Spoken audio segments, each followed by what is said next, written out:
Hello year one, happy Monday, I hope you're okay.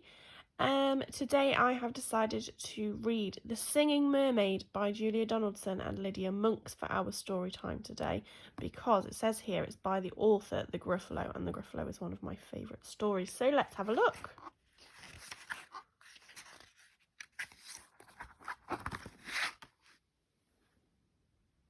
Did you ever go to Silver Sands on a sunny summer's day? Then perhaps you saw the mermaid who sang in the deep blue bay.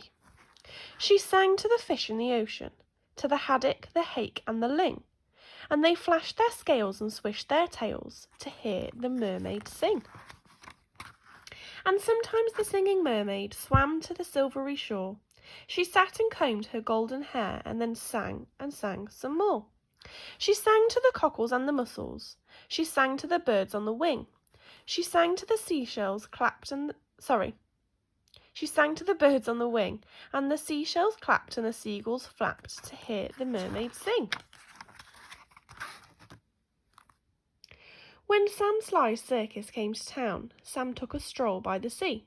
He heard the mermaid singing, and he rubbed his hands with glee. He said, "I can make you famous. I can make you rich," he said. "You shall swim in a pool of marble and sleep on a fine feather bed. You shall sing for the lords and the ladies, you shall sing for the queen and the king, and young and old will pay good gold to hear the mermaid sing."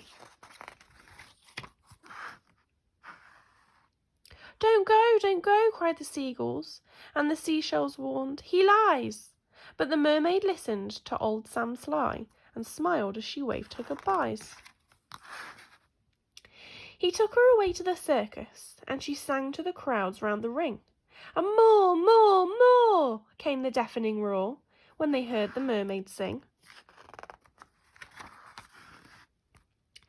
Now the mermaid shared a caravan with Annie the acrobat, and Ding and Dong the circus dogs, and Bella the circus cat.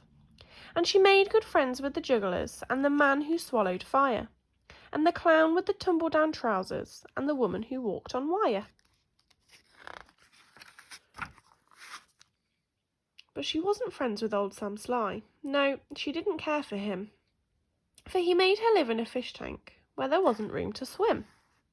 And there was no pool of marble, there was no feather bed, and when she begged him, "Set me free," he laughed and shook his head. All summer long the circus toured, all autumn, winter, spring, and many a crowd cheered long and loud to hear the mermaid sing. But the mermaid dreamed of Silver Sands, and she longed for the deep blue sea, and her songs grew sad, and again she said, "I beg you, set me free." But again he laughed and shook his head, and he told her, "No such thing. Here you will stay while people pay to hear the mermaid sing." At Silver Sands a seagull was flying to his nest, when on the breeze he heard a song which he loved best. And he followed the song to the caravan. Sam Sly was about to lock it. The seagull watched as he turned the key and slipped it into his pocket.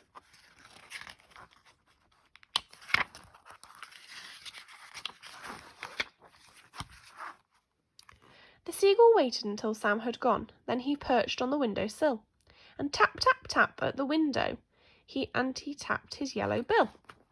Come back to Silver Sands, it's only a mile away.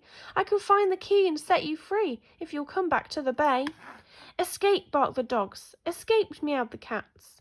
But the mermaid sighed, "I'd fail, for how could I walk to Silver Sands when I only have a tail?" "Like this," cried Annie the acrobat, and she stood up on her hands. "This is the way, the only way, to get to Silver Sands. Right hand, left hand, tail up high, there's really nothing to it. If I give you lessons every night, you'll soon learn how to do it." Next week, while Sam was snoring, the seagull stole the key, and he carried it off to the caravan and set the mermaid free. As he flew ahead to guide her as she walked upon her hands, all along the moonlit road that led to Silver Sands.